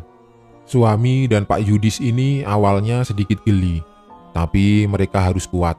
Pak Yudis membungkus bangkai kucing itu dengan bajunya dan suamiku menggali tanah di pinggir jalan memakai batu yang sekiranya bisa buat menggali untuk makam si kucing. Setelah dimakamkan, kita pun berdoa untuk si kucing dan keselamatan untuk kita semua. Barulah kita balik lagi ke arah mobil. Sesudahnya tiba di mobil, Pak Yudis langsung memakai baju lainnya yang dia bawa karena setelah memakamkan si kucing, beliau tidak pakai baju sama sekali. Cuacanya di sana juga sedang dingin-dinginnya. Suamiku iseng menyalakan mobil. Ternyata suatu keajaiban, mobilku menyala lagi. Di situ kita semua senang. Pak Yudis dan anak istrinya langsung kembali ke mobilnya, lalu kita sama-sama melanjutkan perjalanan. Kita mulai melanjutkan perjalanan dan kita mulai melewati satu-satunya bangunan kosong yang ada di hutan tersebut. Alhamdulillah, sosok misterius itu tidak ada, alias sudah hilang. Kita masih belum menemukan tanda-tanda kehidupan manusia di sana. Bahkan kita juga masih belum melihat plakat jalan. Tapi entah kenapa, suatu keyakinan di dalam diri kita semua kalau sebentar lagi akan ketemu jalan utama. Oh iya, Pak Yudis dan keluarganya juga tidak tahu rute ini jalan ini. Dan mereka baru pertama kali ke Pare. Lalu lewat ke situ gara-gara mengikuti Google Map. Benar juga. Tidak lama kita menemukan jumblangan seperti jalanan yang menaik dan ada jalur kereta api. Nampak di depannya seperti pemukiman warga khas pedesaan. Kita semua mengucap syukur berkali-kali dan lega. Akhirnya yang ditunggu-tunggu tiba juga. Masih terus menyisiri jalan itu. Karena waktu itu sudah pukul 8, jadi pemukiman tersebut terlihat sepi. Dan hanya terdengar suara jangkrik yang bersahut-sahutan dengan tokek. Tidak terasa, dari pukul 6:30 sampai pukul 8 malam, kurang lebih 1,5 jam kita buang di tengah hutan dengan situasi mobil pakai acara mogok. Tidak jelas, tapi masih bersyukur kita bisa keluar dari hutan itu. Semakin kita jalan lurus, tahu-taunya kita sudah sampai Kertosono. Perjalanan yang susah dijelaskan. Ada yang bilang kemungkinan kita lewat ke arah Kediri kota. Tapi entahlah, soalnya kita tidak paham daerahnya. Tapi kota kok serem-seremnya mengalahkan desa. Sampai detik ini aku dan keluargaku masih belum paham dengan apa yang terjadi waktu itu. Tidak lama kita ketemu dengan jalanan yang mulai rame, seperti pasar malam, tapi bukan pasar malam. Kalau di Surabaya itu seperti suasana pertokoan yang ada di dekat BGJ. Modelnya seperti itu, tapi banyak pedagang makanan juga di pinggir-pinggir jalannya. Berhubung kita lapar dan menemukan warung nasi Padang, akhirnya kita berhenti untuk makan sejenak. Sedangkan keluarga Pak Yudis klakson pertanda mereka mau langsung melanjutkan perjalanan saja. Karena kita semua sama sekali belum makan malam saat itu, dan kasihan anak-anak juga sudah pada lapar. Berhentilah kita untuk makan, dan tidak terasa pas aku lihat di jam sudah hampir pukul 9 malam. Suamiku coba melihat-lihat lagi Google Map, sedangkan aku sibuk beli keripik singkong. Karena harganya sangat murah. Beli 15.000 dapatnya banyak sekali, 2 kresek ukuran tanggung. Sedangkan di Surabaya harga segitu cuma dapat 1/4 kilogram. Pingin kesana lagi, tapi parno dengan rutenya. Buat kalian tahu, kita benar-benar pastikan kalau kita tidak sampai salah ambil jalan. Kita jalan benar-benar mengikuti kata atau perintah dari Google Map-nya, bukan yang sok-sokan pilih jalan sendiri. Kejadian gilanya bukan hanya di situ saja. Setelah dari Kertosono, harusnya sudah bisa ketemu jalur arteri. Entah kenapa, kita masih nyasar lagi. Bukan nyasar ke hutan-hutan lagi, tapi lebih tepatnya hampir saja nyasar ke hutan-hutan. Dan bahkan hampir lewat laut, cuma aku tidak ngeh laut mana. Jadi gini ceritanya, kita kan mengikuti arah Google Map lagi, tapi jalanannya itu malah masuk ke area kayak pabrik-pabrik gitu. Karena ini sudah mau jam 9:30 malam, suami memutuskan untuk berhenti. Bertanya ke orang dan kebetulan ada satpam penjaga salah satu pabrik yang masih terjaga. Saat bertanya, satpam itu bilang, "Mending Bapak putar balik saja, Pak. Karena kalau lurus ke sana malah masuk hutan dan lewat pinggiran laut. Bahaya, Pak. Di sana jalanannya gelap." Lalu Pak Satpam itu memberitahu titik jalan arteri berdasarkan Google Map dan kita pun mengucapkan terima kasih. Lalu melanjutkan perjalanan. Dalam hati aku bersyukur. Ternyata masih ada orang baik yang mau menolong dan tidak lama lagi kita bertemu jalan arteri. Yaitu jalan yang aku sebutkan tadi di depan. Kalau di Google Map warnanya kuning. Dan pas di pukul 10:30 malam, kita baru tiba di rumah Surabaya dengan selamat. Dari pukul 4 sore sampai 10:30 malam. Kurang lebih 6,5 jam kita lewati hanya untuk perjalanan pulang dari Pare, Kediri ke Surabaya. Sampai rumah kita bersih-bersih dan langsung tidur. Kalau diingat-ingat antara percaya tidak percaya. Tapi itu benar-benar kejadian dan kalian ingat pas anakku melihat ke arah atas mobil. Besok paginya dia tanya sendiri ke aku, "Bunda, pocongnya sudah nggak ikut kita sampai ke rumah kan?" Aku kaget, terus aku bertanya, "Memang kamu lihat pocongnya di mana?" "Rere lihat di atas mobil, Bun. Wajahnya jelek dan matanya keluar seperti kelereng warna putih. Lihatin kita semua.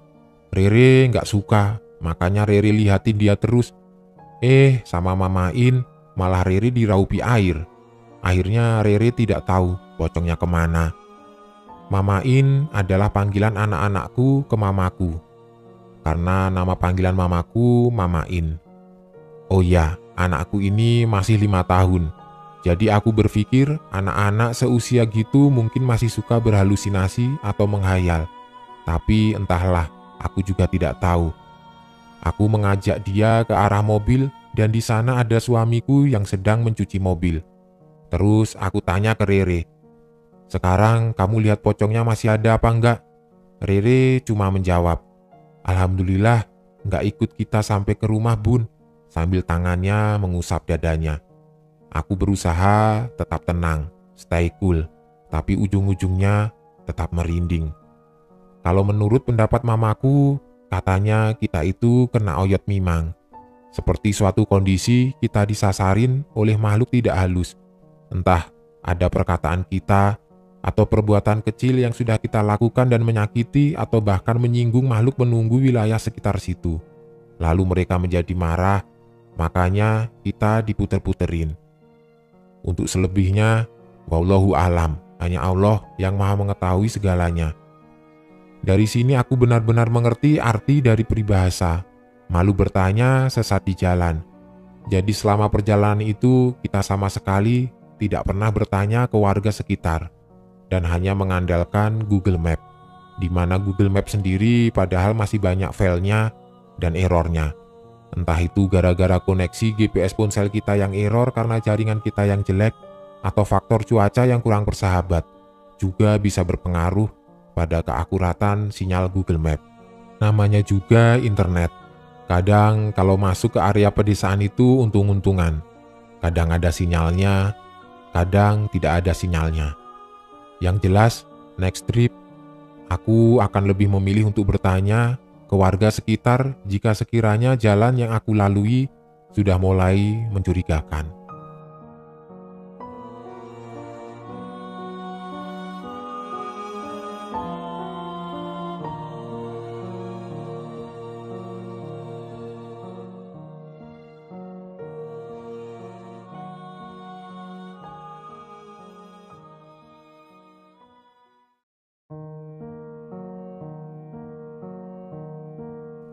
Kunci, kunci, kunci apa yang paling horor, seram, dan menakutkan? Jawabannya tentu saja kuntilanak. Coba bayangkan, seram tidak? Kalau buat Mimin sih seram sekali. Buat kalian pasti seram juga kan? Seram dong. Baiklah, jangan ngomongin kunci. Kali ini Mimin akan membawakan sebuah cerita horor perjalanan melewati sebuah hutan berjudul Kesasar di Alas Jati, dari akun Twitter Wahidun @wahidnurrohim. Langsung saja, selamat menyimak. Kalau kalian masih berani.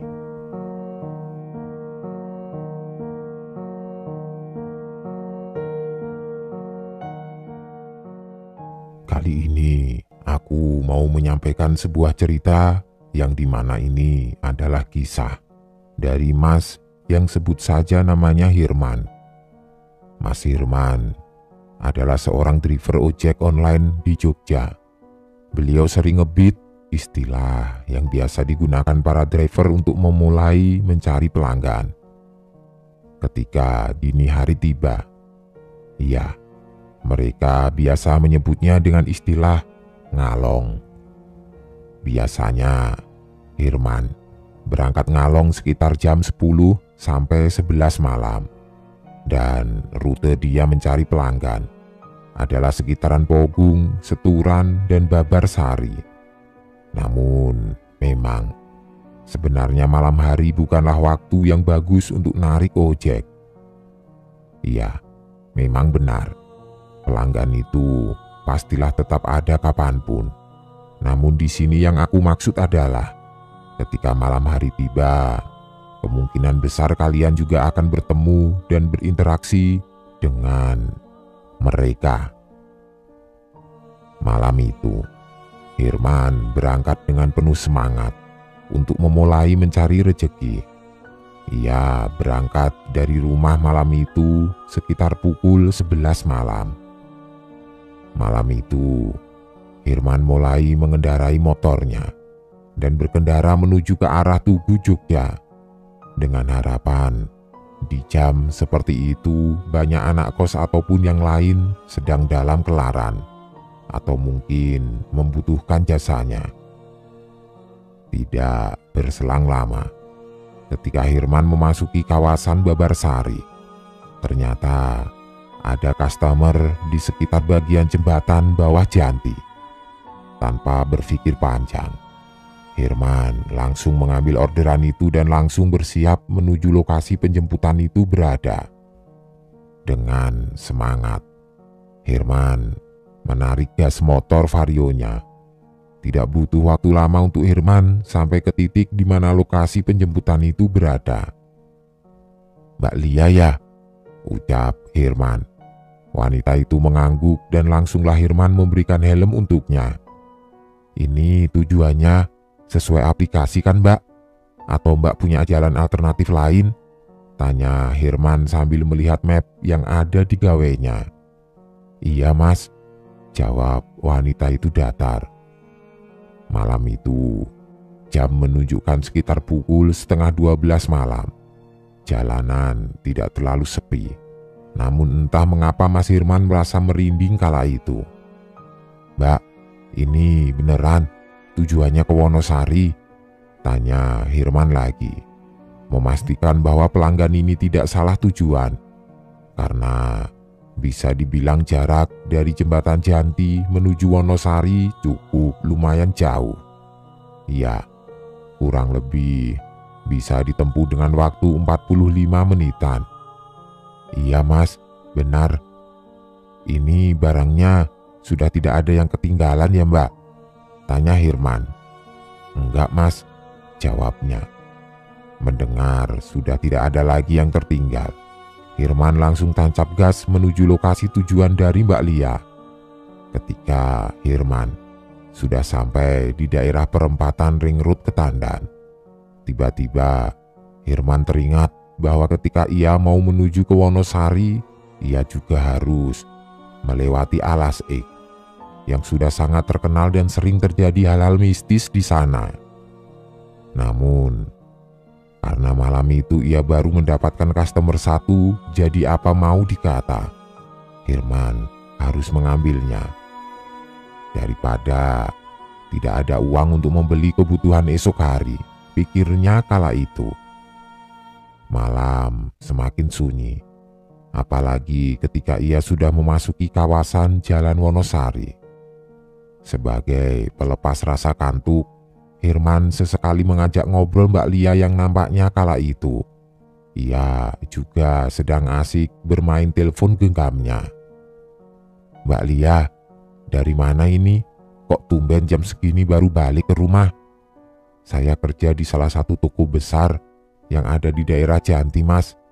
Ini tadi karena ada keperluan mendadak, makanya saya jadi pulang jam 11. Ucapnya sambil terus menatap telepon genggam. Wah, jam segini itu rawan kejahatan loh Mbak. Mbok besok kalau mau pulang itu mending paginya saja sekalian, atau malah mending jangan pulang dulu. Ya, mau gimana lagi Mas? Saya anak semata wayang, jadi selain bekerja juga menjaga orang tua. Capek sih Mas, tapi mau bagaimana lagi? Tidak terasa, mereka sampailah di gerbang pintu masuk ke daerah Gunung Kidul. Di sana entah mengapa, tiba-tiba perasaan Hirman menjadi sedikit gundah. Padahal ia sudah sangat sering melewati kawasan ini. Namun entah mengapa, malam ini rasanya begitu berbeda dari biasanya. Tanpa berpikir panjang, Hirman langsung tancap gas saja malam itu. Tolong pegangan agak kenceng ya Mbak, saya mau sedikit ngebut ini, biar nantinya tidak terlalu malam di jalan, ucap Hirman sambil menarik gas dan seketika itu motornya melaju. Iya Mas, setuju dengan ucapan Mas Hirman. Mbak Lia langsung berpegangan erat. Malam semakin larut. Jam tangan Mas Hirman menunjukkan bahwa sudah hampir jam 12 malam. Dan tanpa ia sadari, ia sudah memasuki kawasan di mana Alas Ek itu berada. Mbak, jangan berhenti berdoa ya. Oh iya Mas, ucap lirih Mbak Lia. Dari ucapan Mbak Lia tadi, Mas Hirman bisa paham jika Mbak Lia paham dengan maksud dan tujuan dari ucapannya. Malam itu, jalanan benar-benar sepi. Tidak seperti waktu memasuki kilometer awal jalan Wonosari tadi. Sebenarnya, Mas Hirman malam itu sudah memiliki firasat yang tidak baik. Tapi bagaimanapun, ia harus mengantarkan Mbak Lia sampai ke tujuan. Karena itu, sudah menjadi tanggung jawabnya ketika ia sudah menyetujui Mbak Lia sebagai customernya. Lebatnya kawasan hutan jati dan sesekali terdengar suara lolongan anjing liar menambah kengerian pada malam itu. Sampai tiba-tiba Mas Hirman mendengar suara seperti suara rintihan kuda, namun semakin lama suara itu menjadi semakin jelas. Itu suara tangisan bukan? Itu suara tertawa perempuan, batin Mas Hirman berkecamuk seketika mendengar suara itu. Mbak, sampean dengar suara tadi itu boten? "Iyo Mas, arahnya dari sebelah kanan kan?" balas Mbak Lia dengan nada sedikit bergetar karena ketakutan. "Sudah Mbak, pegangan yang kenceng saja. Semoga saja dia tidak menampakkan wujudnya. Jangan berhenti berdoa ya Mbak," ucap Herman. Dia tubuhnya gemetaran, memaksakan tangannya untuk tancap gas supaya lekas menjauh dan keluar dari area alas jati itu. 15 menit kemudian, akhirnya mereka berhasil keluar dari kawasan itu. Kawasannya memanglah sangat luas dan panjang. Jadi wajar bila ketika melewati alas itu membutuhkan waktu yang lumayan lama. "Mbak, ini jalannya yang mana ya?" tanya Mas Herman. Ia kebingungan ketika melihat jalan yang bercabang dan tidak ada di map. "Ambil jalan yang setapak tanah Mas, jangan yang sebelah kiri, itu jalan menuju makam desa sini." "Oh iya Mbak," jawab Mas Herman mantap. Mereka berdua melanjutkan perjalanannya menuju rumah Mbak Lia. Setelah memasuki kawasan desa Mbak Lia, entah mengapa Mas Herman ketika memasuki kawasan desa Mbak Lia ia langsung segar kembali dan tidak merinding lagi. "Mbak, ini rumahnya sebelah mana ya? Ini mapnya mati soalnya." "Itu Mas, rumah samping musola, rumah yang berwarna hijau," ucap Mbak Lia sambil mengacungkan jarinya. "Oh iya Mbak, saya sudah lihat," balas Mas Herman. Sampailah mereka di rumah Mbak Lia.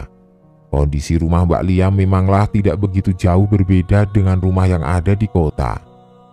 Ya, memang karena rumah Mbak Lia ini berada pada kawasan perumahan yang belum lama dibangun. "Terima kasih ya Mas," ucap Mbak Lia sambil menyodorkan selembar uang 100 ribuan. "Wah, ini kelebihan Mbak," ucap Herman sambil menatap uang yang diberikan oleh Mbak Lia.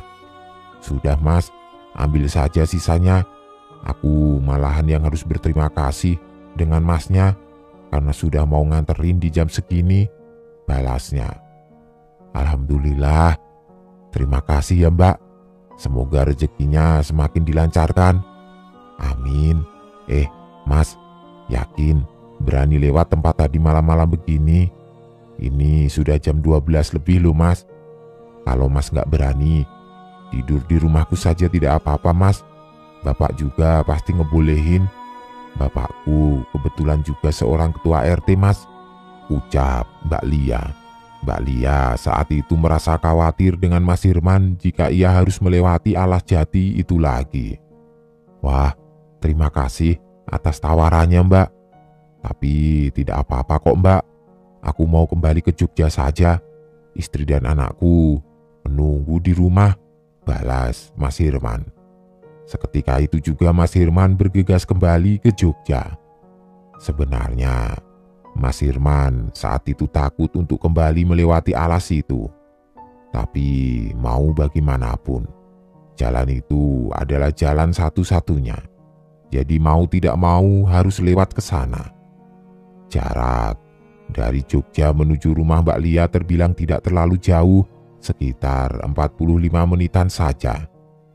Itu tadi ketika berangkat. Tapi kali ini berbeda. "Waduh, ini sudah masuk alas ik lagi," umpat Mas Herman dalam hati ketika mulai memasuki kawasan hutan jati. Kawasan hutan jati itu sangat minim penerangan.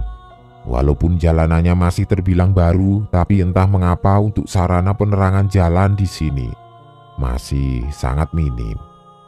"Ah, jalannya kok beda ya?" ucap Mas Herman. Kala itu ia tiba-tiba menjumpai pertigaan ketika melewati alas jati itu.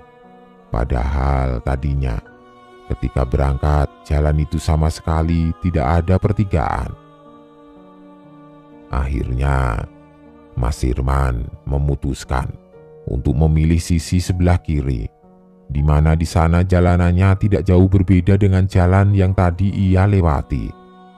"Sudahlah, ambil jalan ini saja," Semoga enggak kesasar, ucapnya dalam hati sambil berbelok ke arah kiri mengikuti jalan yang sudah ia pilih. Tidak berselang lama, setelah Mas Hirman memasuki jalan itu, tiba-tiba suara rintihan itu terdengar kembali. Astagfirullah, refleks Mas Hirman. Bulu kuduk Mas Hirman seketika itu juga langsung berdiri. Kali ini dia benar-benar ketakutan. Ketika suara itu terdengar, tiba-tiba motor yang sedang dikendarai oleh Mas Hirman terasa berat. Seolah ada sesuatu yang menahan motornya itu. Aduh, kenapa motorku ini? Pada saat itu, Mas Hirman sudah memutar gas yang cukup dalam. Namun anehnya, entah mengapa motornya tidak ingin melaju kencang. Namun, tidak ingin terlalu memperhatikan hal itu, Mas Hirman melanjutkan perjalanannya. Wah, ada pertigaan lagi, ucap Mas Hirman. Saat itu, Mas Hirman bertemu dengan pertigaan lagi. Namun bedanya kali ini salah satu jalannya adalah jalan tanah, yang nampaknya ini bukanlah jalur yang biasa dilewati oleh kendaraan. Tanpa berpikir panjang, Mas Hirman langsung memilih jalan aspal dan meneruskan perjalanannya untuk kembali ke Jogja. Tiba-tiba terdengar suara rintihan lirih terdengar kembali dari alas jati sekitar. Astagfirullah, Mas Hirman dengan ketakutan langsung tancap gas motornya. Perjalanan Mas Hirman berlanjut. Semakin lama entah kenapa, Mas Hirman merasa semakin aneh dengan kondisi sekitarnya. Yang tadinya tidak ada pertigaan ketika memasuki kawasan alas ini dan secara tiba-tiba ada pertigaan. Merupakan hal yang sangat aneh, pikir Mas Hirman saat itu. Di tengah lamunan, lagi-lagi ia bertemu dengan pertigaan dan yang membuat Mas Hirman terkejut. Ini adalah pertigaan yang sama yang tadi sudah ia lewati.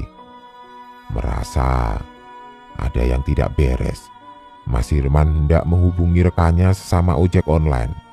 Namun, betapa kagetnya Mas Hirman ketika melihat gawenya. Ternyata tidak ada sinyal sama sekali. Jam tangan Mas Hirman sudah menunjukkan pukul 1:50 pagi, yang dimana ini sudah sangat tidak wajar. Dimana kala itu Mas Hirman berada di alas itu hampir 2 jam. Merasa ini sudah tidak beres, Mas Hirman memelankan kendaraannya dan membuka kaca helmnya, dengan harapan semoga saja ia akan bertemu seseorang yang bisa membantunya. Berjalan, terus berjalan, Mas Hirman menembus gelapnya malam di tengah alas ek itu dengan kondisi ketakutan dan tentu saja ia sendirian. Tibalah Mas Hirman di area pesawahan. Anehnya, ini adalah perbukitan kapur dan tadi pun waktu berangkat Mas Hirman sama sekali tidak melihat ada sawah di area hutan jati ini. Namun entah mengapa, ia tiba-tiba berada di area sawah yang tidak jauh dari sana ada jembatan kecil. Dan di sana ada siluet seseorang yang sedang duduk di atas jembatan itu. Mas Hirman dengan semangat menuju ke jembatan. Dan benar saja, di sana ada bapak-bapak sedang duduk di atas jembatan. Dengan segera, Mas Hirman mematikan mesinnya dan melepas helm yang sedang ia pakai. "Permisi Pak, mau tanya." "Oh iya, bagaimana Nang?" balas bapak itu menyambut pertanyaan dari Mas Hirman. "Mohon maaf Pak, mau tanya, kalau jalan menuju ke kota Jogja itu sebelah mana nggih?" Hirman kala itu bertemu dengan bapak-bapak yang umurnya sekitar sudah kepala 5. Bapak itu memakai baju berkerah dengan kancing yang tidak dikaitkan yang membuat dada bapak itu terlihat meski hanya sedikit karena gelapnya malam. Bapak itu juga menggunakan celana hitam di atas mata kaki, yang kala itu tampak sedang sedikit basah. Bapak ini memakai caping layaknya orang dari sawah. Namun anehnya, ketika Hirman bercakap dengan bapak ini hanya menunduk, dan juga beliau sama sekali tidak melepas caping yang kala itu sedang melekat di kepalanya. Sehingga Hirman sama sekali tidak bisa melihat wajah dari sosok bapak itu. "Iyalah Nang, kamu itu lo juga aneh. Ngapain jam segini malah keluyuran? Jam segini itu saatnya istirahat," balas bapak itu. "Iya Pak, tadi saya ngantar pelanggan ke daerah Wonosari. Tadi dia naik dari Janti," balas Mas Hirman. "Begini Nak, rezeki itu sudah ada yang mengatur. Kamu bekerja keras itu tidak salah, tapi kamu juga harus tahu waktu yang tepat di mana kamu harus bekerja keras. Rezeki itu mau kamu kejar bagaimanapun caranya. Jika itu bukan rezekimu, itu tidak akan pernah kamu gapai. Begitupun sebaliknya. Sudah, sekarang kamu mengikuti jalan tengah sawah ini saja. Tidak usah melihat ke belakang sampai kamu nanti bertemu jalan raya," ucap bapak itu. "Nggih, siap Pak. Berarti ini jalan terus saja ya Pak?" tanya Hirman. Namun tanpa berpatah kata pun, bapak itu hanya mengangguk. "Alhamdulillah, matur nuwun nggih Pak. Terima kasih banyak," ucap Hirman menutup pembicaraan. Beliau berpamitan dan memakai helm serta berniat melanjutkan perjalanannya. "Mari Pak, saya duluan," ucap Mas Hirman sembari menaiki motornya, dan perlahan ia menjauh dari sosok bapak itu. Sesuai arahan dari bapak yang ia temui tadi, Mas Hirman melewati jalan pematang sawah yang jika dipikir seharusnya tidak masuk akal. Mengapa dia tiba-tiba bisa sampai ke sini? Di tengah perjalanan, Mas Hirman lupa dengan larangan yang tadi diucapkan oleh sosok bapak yang memakai pakaian serba hitam itu. Mas Hirman kala itu tidak sengaja menengok ke belakang. Dan betapa kagetnya Mas Hirman ketika yang ia lihat saat itu ternyata bukanlah jalan, tetapi hutan jati. Dan di sana pula terlihat sosok perempuan dengan pakaian putih lusuh tengah berdiri di bawah pohon jati sambil tersenyum menyeringai ke arah Mas Hirman. Melihat hal itu, tiba-tiba pandangan Mas Hirman menjadi gelap dan ia pun tidak sadarkan diri. Keesokan paginya, ada seorang bapak yang kala itu tengah membawa keranjang berisi sayuran yang ia ingin jual ke kota. Sebut saja namanya Pak D. Kemijo. Saat itu secara tidak sengaja Pak D. Kemijo melihat ada lelaki yang terkapar tidak sadarkan diri di pinggir jalan dan motor yang dalam keadaan menyala. Melihat ada orang yang membutuhkan bantuan, Pak D. Kemijo lantas mendekati dan menyadarkan lelaki itu. Beliau memberikan sebotol air dan lelaki itu meminumnya dan langsung habis. Melihat lelaki itu sudah bisa diajak untuk berkomunikasi, beliau lantas bertanya tentang siapa dia dan dari mana. Kok bisa-bisanya dia tertidur di pinggir jalan dan di tengah hutan jati pula. "Maaf Mas, Masnya ini dari mana atau mau kemana?" tanya Pak D. Kemijo pada lelaki itu. "Saya mau pulang Pak," ucap lelaki itu. "Lah, Masnya mau pulang kemana? Sebelumnya maaf, Masnya namanya siapa ya?" "Saya Hirman Pak. Saya semalam mengantar pelanggan ke daerah Wonosari. Tapi pas pulang kok saya sepertinya muter-muter di area ini. Dan pas sebelum saya pingsan, saya ada di sebuah jalan di tengah sawah. Nah, anehnya kan, di sini tidak ada sawah ya Pak," jelas singkat pemuda itu. yang tidak lain dan tidak bukan adalah Hirman. "Wah, kamu disasarin itu, Mas. Kamu ketemu sama sosok bapak berbaju serba hitam tidak?" tanya balik bapak itu. "Nggih, Pak, bener sekali. Saya ketemu sosok bapak berpakaian serba hitam dan memakai caping," balasnya. "Alhamdulillah, berarti sampean masih belum jauh, Mas, kesasarnya. Itu sampean sudah tidak di dimensi di mana kita sekarang berada. Itu Masnya sudah di alam demit," jelas singkat Pak D Kemijo. "Alhamdulillah, Pak. Ya sudah, mendingan sampean sekarang pulang, Mas. Pasti keluarganya sampean bingung mencari-cari," balas Pak D Kemijo sambil menaiki motornya. "Iya, Pak, terima kasih." Akhirnya Hirman pagi itu pulang dengan selamat menuju ke rumahnya. Kejadian kala itu menjadi sebuah pembelajaran untuk dirinya sendiri.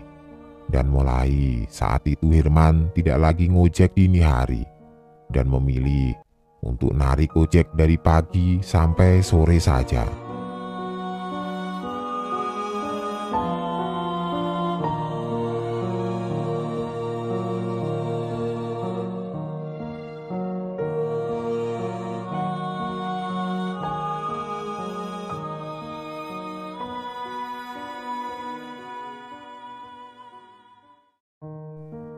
Halo teman-teman semua, doa dan harapan terbaik buat kalian. Buat yang lagi sedih, cepatlah tersenyum. Buat yang lagi bahagia, bagikan senyum kalian. Mari kita bahagia bersama. Dalam kesempatan kali ini, Mimin akan mencoba menambah kebahagiaan kalian dengan membawakan cerita horor perjalanan seorang ojek online saat tersesat gara-gara map. Berjudul asli Map Pengecoh, dari akun Twitter Leli Rosida. Selamat menyimak kalau kalian masih berani.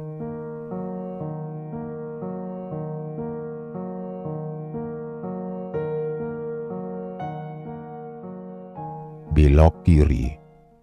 Suara penunjuk arah pada ponsel yang sedang aku genggam menuntunku untuk mengikuti perintahnya. Namun, semakin aku ikuti arahan dari aplikasi ini, jalan yang kulalui kian terasa menyesatkan. Aku pun mendengus lesu, pasrah terdiam di atas motor dan menghentikan lajunya ketika petunjuk jalan pada ponsel mengarahkan pada sebuah jalan panjang dan sepi tanpa penerangan. Hanya lampu motor milikku yang menjadi satu-satunya cahaya penerangan di antara hamparan sawah luas di kiri kanan. Sementara jalannya berupa tanah tidak beraspal, mungkin cukup untuk dilalui mobil kecil atau kendaraan seperti motor dan becak saja. Kulihat waktu untuk memastikan ini belum terlalu gelap jika memang harus melalui jalan itu. Pukul 21:15. Pantas saja, mata ini sudah terasa berat dan penat, sebab aku sudah berangkat sejak pukul 9 pagi ini. Apalagi pekerjaan yang harus kulalui dengan menerpa angin di jalanan kadang membuat mataku lelah dan memerah. Ku telusuri pandangan ke seluruh tempat. Sejauh mata memandang tidak kulihat bergerakan satupun manusia di sini. Senyap, seperti berada di tanah antah berantah. Aku mulai bimbang. Haruskah ku teruskan pengantaran paket ini atau mengcancel orderan dan berbalik kembali ke jalan raya? Ku sentuh kantong kresek putih yang tersampir pada gantungan barang pada motor di antara sela pahaku. Sudah hampir mendingin. Kalau saja makanan belum terlanjur ku pick up, mungkin aku bisa meminta customer untuk mencari driver lainnya. Namun kini sudah terlambat. Barang sudah ada di tangan, dan mau tidak mau aku harus menyelesaikan jika ingin mendapat imbalan. Kurang lebih 1 jam yang lalu, mengantri di sebuah depot makanan, dan sekarang harus melalui jalan yang tidak pernah kulalui sebelumnya. Sungguh terasa merepotkan pikirku. Jika saja bukan karena komisi yang cukup menggiurkan, tidak mungkin aku rela berjam-jam menghabiskan waktu. Kulihat lagi layar dan membuka aplikasi kurir pada layar ponsel. Sebuah angka yang tertera lagi-lagi menjadi semangat untukku. Rp35.000. Jarang sekali aku mendapatkan komisi sebesar ini untuk sekali pengantaran sebelumnya. Dari pagi sampai petang begini, aku baru mengumpulkan 42.000 saja. Itu pun untuk 3 kali orderan. Pikirku, jika mengambil paket ini, aku akan segera pulang dan bisa memberikannya pada istri untuk membeli beras. Aku ingat, ketika akan berangkat pagi tadi, ia bilang beras hanya cukup untuk dimakan hari ini saja, sedangkan esok tidak ada persediaan apapun untuk mengganjal perut kami. Kutekan nomor pemesan untuk menelpon, berharap mungkin dia bisa memberi alternatif jalan lain yang sekiranya tidak terlalu ekstrim seperti yang terlihat di depan mataku sekarang. Meski harus memutar sedikit jauh, tidak apa bagiku, asal tidak melalui jalan gelap di depan dan bisa secepatnya menyelesaikan orderan agar sampai ke tempat tujuan. Namun, hanya ada suara dengungan beberapa kali yang kudengar tanpa ada jawaban. Sekali, 2 kali, ku coba kembali, tetapi tidak ada hasil. Kalau sudah pesan, harusnya pantengin HP-nya dong, Bu, biar kita tidak kelimpungan cari alamat. Menyusahkan saja, gerutuku sendiri kesal, menatap kontak chat pemesan. Ku hembuskan nafas sebal, tidak tahu lagi harus bagaimana. Tanpa terasa, 15 menit ku lalui hanya dengan terdiam di atas jok motor menyorot jalanan sepi yang kian terasa mencekam. Ku masukkan ponsel pada saku jaket, lalu menempelkan salah satu kabel earphone pada telinga sebelah kanan, sedangkan kabel kirinya aku biarkan menjuntai. Tiba-tiba, semilir angin melintas sedikit kencang, dingin rasanya. Kurapatkan jaket hijau dengan logo huruf G hitam pengantaran paket ini. Aku mulai bergidik, mengitari pandangan ke berbagai sudut. Benar-benar tidak ada seorang manusia pun yang bisa ditanyai dan setidaknya memberi rasa tenang. Hanya nyanyian suara binatang malam yang menjadi teman perjalanan kali ini. Kusiapkan diri dan mental dengan menghembuskan nafas, lalu mengusap kedua jemari dengan menggosokkannya. Padahal jari-jari sudah terbungkus sarung tangan. Akan tetapi, dinginnya udara pada malam hari ini serasa menelusup hingga ke tulang-tulang. Menggigilkanku yang berada sendirian di hamparan sawah luas. Ku mulai memutar kunci motor, menekan tombol starter untuk menghidupkan mesin motor matic hitam yang selalu menjadi teman setia dalam pekerjaanku selama 2 tahun ini. Sejak diberhentikan dari pabrik pasca pandemi melanda. Perlahan, ku tarik gas motor dengan kecepatan lirih normal, sebab permukaan jalan yang tidak rata. Aku merasa bagai manusia buta yang berjalan dengan meraba, tidak tahu arah, hanya bermodalkan cahaya lampu motor dan aplikasi penunjuk yang ku percaya sepenuhnya saat ini. 30 meter lagi, belok kanan, suara wanita pada earphone yang sedang ku dengarkan membuatku bernafas lega. Tinggal beberapa jejak lagi aku akan sampai pada tujuan.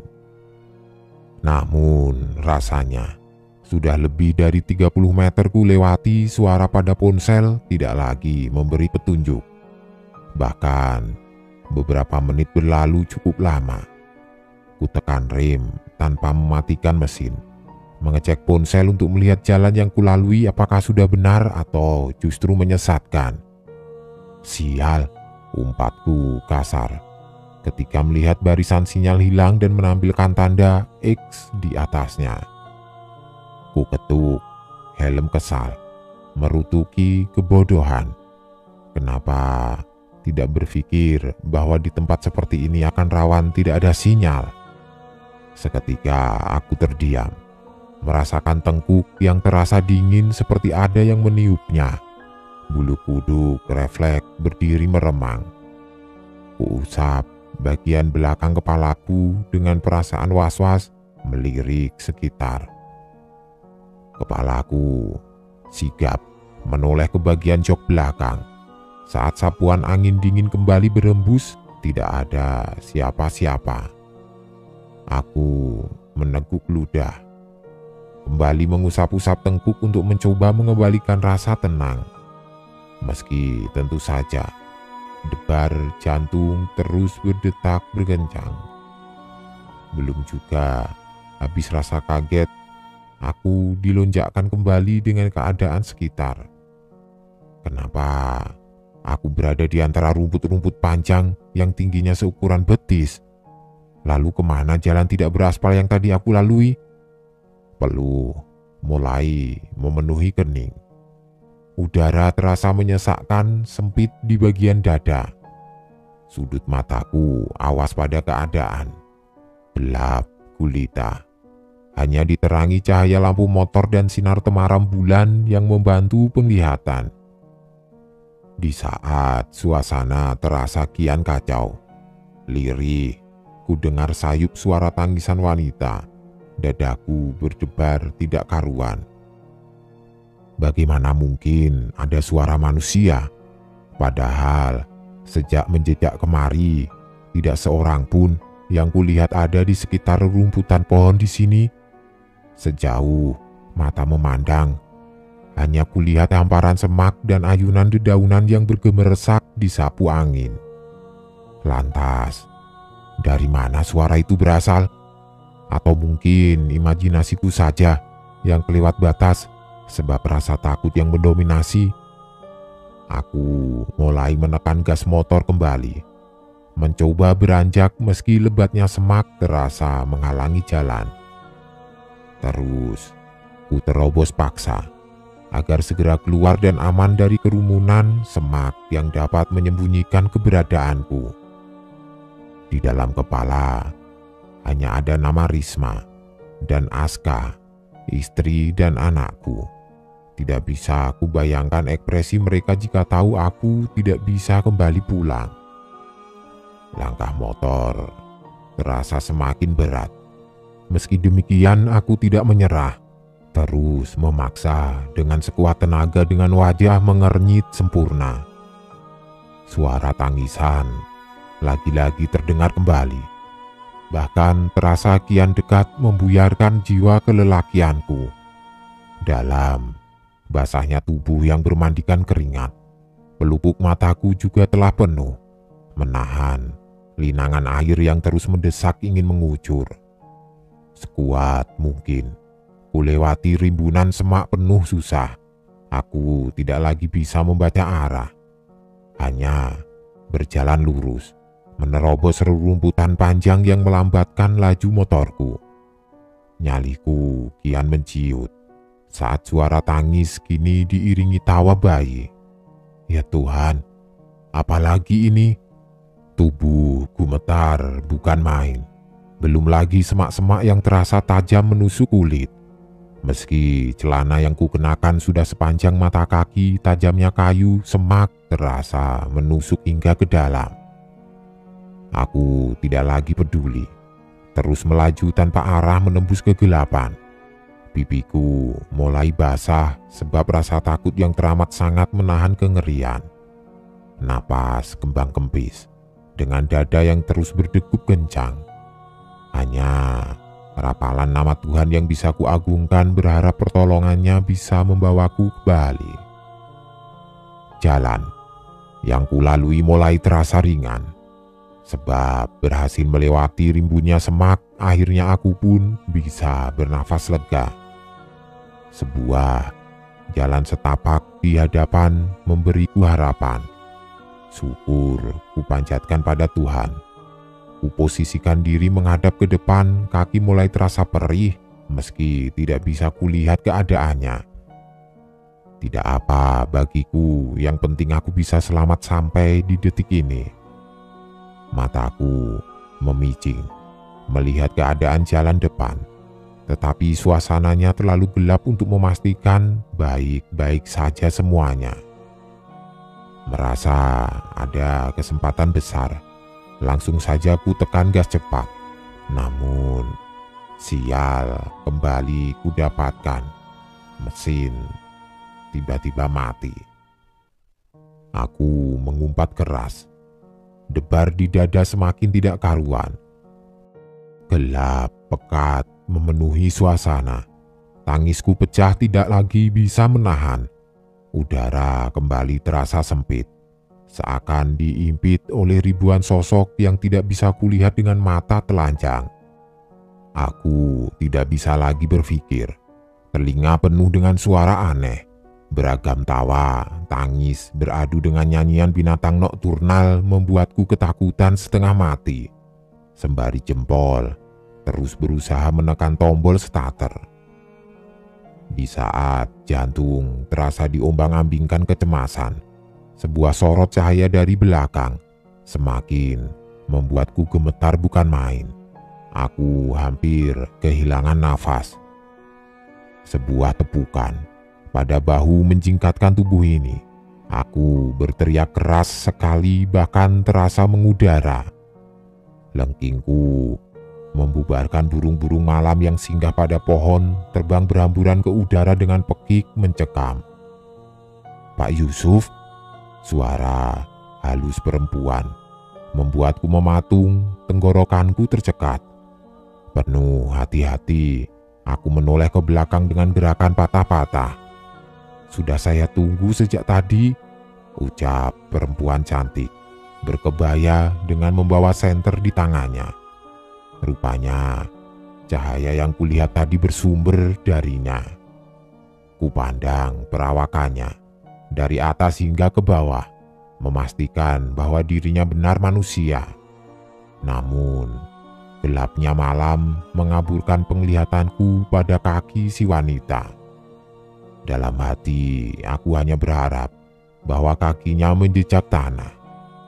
Menatap wajah ayunya yang anggun dalam senyuman mampu meredam getaran tubuh ini. Sebenarnya, aku merasa ada yang aneh dengannya. Di zaman modern seperti ini, kenapa masih ada wanita dalam balutan busana seperti orang tempo dulu? Akan tetapi, aku terus meyakinkan diri untuk berpikir logis. Setidaknya, aku tidak lagi sendirian. "Mari," ucapnya sambil mengangguk sekali. Segera ku usap kasar pipi yang sedari tadi basah. Malu rasanya.